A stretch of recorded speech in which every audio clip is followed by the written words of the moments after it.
Vamos voltar então agora a conversar sobre política, sobre a PEC da transição, aprovada ontem no Senado. A gente está com o professor Alexandre do Espírito Santo. Professor, que leitura a gente pode fazer agora a partir da aprovação dessa PEC? Ela dá sinais aí do apoio, de um novo apoio que o governo pode ter a partir do ano que vem aí no Congresso? Como deve ser essa oposição no novo governo? Pois é, acho que é importante que a gente frise que no sistema de governo brasileiro, né, esse presidencialismo que é muito umbilicalmente ligado ao parlamento, muitos chamam de presidencialismo né, de algum... não é...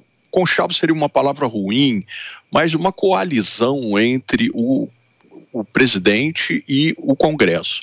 Esse presidencialismo de coalizão, que vai desde ali do governo Fernando Henrique, ele acaba trazendo alguns problemas, não é? Como, por exemplo, essa questão que a gente está vivendo. A gente não pode esquecer que, mesmo que o presidente Bolsonaro vencesse a eleição, nós íamos precisar de uma PEC para alterar o teto dos gastos em função daquilo que havia sido prometido na campanha.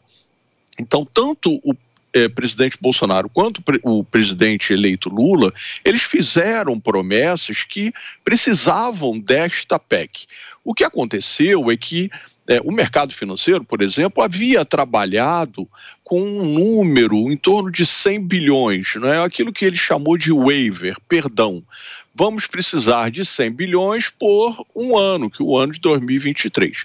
Quando agora o presidente eleito, Lula, ele coloca o seu grupo de transição, e esse grupo sinaliza que o valor teria que ser perto de 200 bilhões, e, ao mesmo tempo, o prazo teria que ser estendido, eventualmente falaram até em não ter prazo, de ser permanente.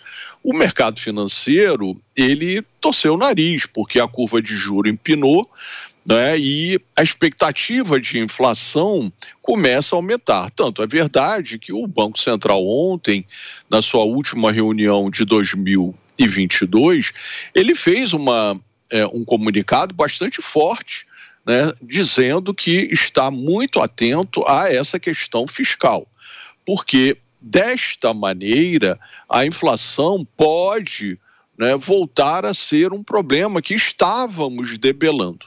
Então, vai ser muito importante, como vocês mencionaram, o próximo Congresso, né? Se esse próximo Congresso vai continuar com esse presidencialismo de coalizão, não é, que aparentemente ontem deu uma sinalização, vamos ver o que a Câmara vai fazer na semana que vem, mas a tendência é que o próximo Congresso ele seja um pouco mais refratário, né? Vai depender muito de como politicamente será conduzido pelo presidente. O nosso comentarista Diogo Schelp também participa da entrevista. Bem-vindo, Diogo.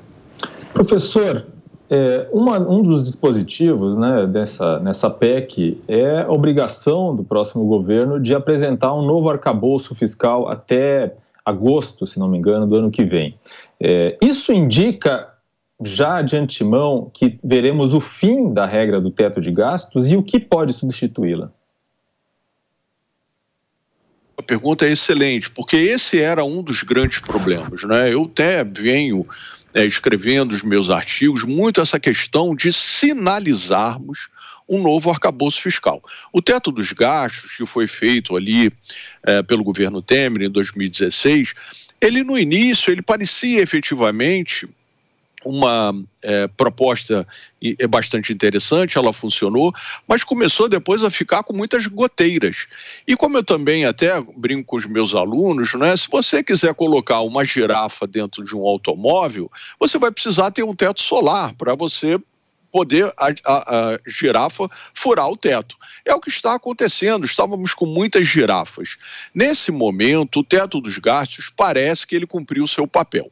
Minha expectativa, e esse é um ponto muito positivo dessa PEC de ontem, é que nós tenhamos um novo arcabouço fiscal. O que vem sendo discutido, ventilado, é algo que tem a ver com o endividamento do país. Existe uma relação entre dívida e PIB, que é um indicador muito importante, né, olhando sob o aspecto macroeconômico, né, para os investidores locais e até para os investidores estrangeiros, que é essa relação dívida-PIB. Nós temos uma relação dívida-PIB que, nesse momento, né, o governo Bolsonaro, agora no seu ocaso, está entregando, né, um pouco abaixo de 80%, e que, se nós não cuidarmos, ela começa de novo a voltar a subir. Então, existe uma proposta do Tesouro Nacional, que é, de alguma maneira, referendada por alguns economistas, de fazermos esse novo arcabouço fiscal em relação a essa relação da dívida sobre o PIB. Essa proposta que o Tesouro colocou na mesa um mês atrás, em torno disso, ela provavelmente será trabalhada, né, por alguns economistas, pelo próprio governo que vai assumir, para que aí sim possamos trazer essa discussão. Temos até agosto para discutir, mas a meu juízo o teto dos gastos ele será aposentado.